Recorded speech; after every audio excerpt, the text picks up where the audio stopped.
Sumainyo ang Panginoon. At sumaiyo rin. Ang mabuting balita ng Panginoon ayon kay San Mateo. Papuri sa iyo, Panginoon.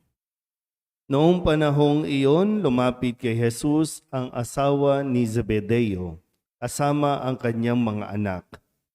May ibig siyang hilingin, kaya't lumuhod siya sa harapan ni Jesus. Ano ang ibig mo? Tanong ni Jesus. Sumagot siya, sana'y ipagkaloob ninyo sa dalawa kong anak na ito ang karapatan na makaupong katabi ninyo sa inyong kaharian, isa sa kanan at isa sa kaliwa. Hindi ninyo nalalaman ang inyong hinihingi, sabi ni Jesus sa kanila.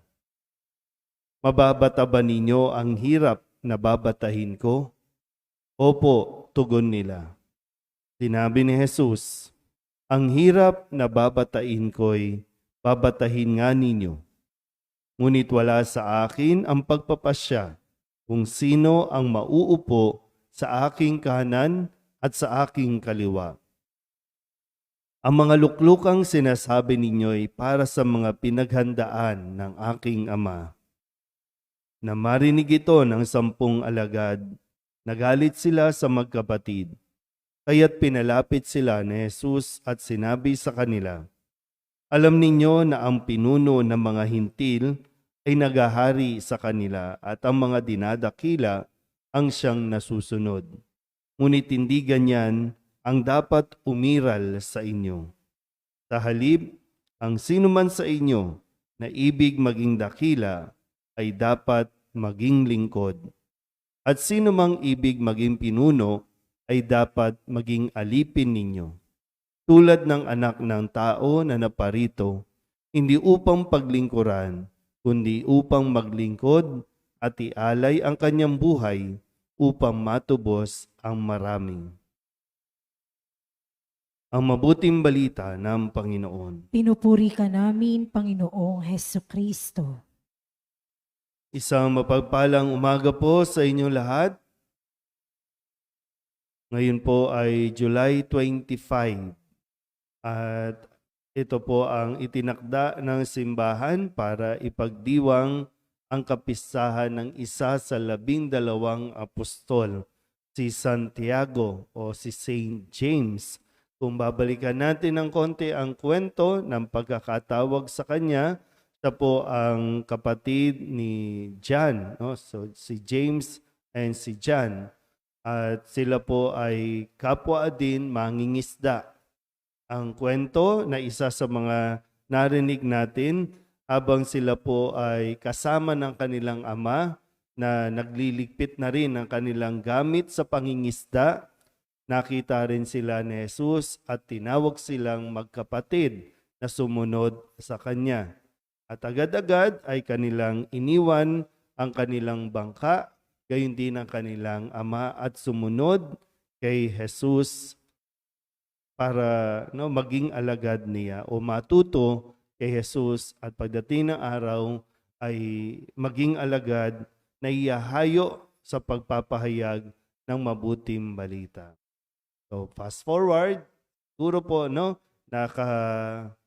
nakabanding na rin nila, nakasama rin nila yung pamilya nitong magkapatid na ito, yung pamilya ni Santiago, yung asawa ni Zebedeo ay lumapit kay Jesus, lumuhod at tinihiling na ang kanyang anak o yung 2 anak niya ay maupo sa kanan, maupo sa kaliwa pag nagahari na si Jesus. Kasi hindi pa siguro malinaw sa asawa ni Zebedeo kung ano ibig sabihin ng paghahari ni Jesus. Baka yung isip pa niya ay palasyo dito sa mundong ito, at umihiling ng posisyon. Diba? Yung gusto naman ng mga magulang, magandang posisyon para sa kanilang mga anak. Ibig sabihin, magandang kinabukasan. Di naman natin masisisi itong asawa ni Zebedeo para hilingin kay Jesus and kumbaga, sabihin natin, hindi niya na inintindi kung ano yung mararamdaman nung iba pang mga alagad sa paglapit niya kay Jesus. Sa salita natin parang naging insensitive itong asawa ni Zebedeo para hilingin na itong dalawang anak niya ang maging espesyal para sa posisyon na ibibigay ni Jesus sa kanila. Kaya pinaliwanag ni Jesus no, na hindi ganon kadali no, ang kanilang hinihiling. May kaakibat na sakripisyo, may kaakibat na hirap na daranasin. Kaya nga tinanong, sigurado ba talaga kayo sa inyong hinihiling? At tumagot din yung dalawa. Pwedeng siguro okay din sa dalawa yung hiling nung ina nila. Kaya opo, kaya po namin. Sige, ibigay natin ng kahilingan. At si Santiago po ang pinakaunang naging martir o ipinapatay ng Haring Herodes noong panahong iyon dahil sa kanyang pananampalataya. Hindi lang natin alam kung para sa kanya ba yung isang upuan doon sa tabi ni Jesus o pero malinaw, naging matatag naman po si Santiago para umabot sa punto na ialay niya ang kanyang buhay sa misyon na magpahayag ng mabuting balita. Malinaw po ba? Pero tingnan po natin, no? Kasi yung bagay na ito, no, na yung motivation, paano natin minomotivate, lalo na kayo mga nanay. Kaya na nasabi ko, ang gusto nyo talaga ay magandang posisyon para sa inyong mga anak. Pero tingnan nyo, baka yung motivation ay medyo hindi nagiging maganda. Para lang masecure mo ang kinabukasan nila, baka naiiba tayo ng pamamaraan. Kasi ang nangyayari, pagalingan. Minomotivate natin ang mga bata para mas pinakamagaling sa lahat. Nawawala tuloy yung bahagi nila na okay lang maging magaling basta't wala kang inaagrabyado, wala kang tinatapakan, wala kang niloloko. Yung part na yan nawawala. Kasi yung motivation nandun lagi sa kailangan ikaw ang magaling. And no wonder, yung generation natin ngayon, walang pakialam o walang pakialamanan kung may masaktan, kung mayroong maiwan, kung may maagrabyado. Kahit mismo minsan sa loob ng pamilya.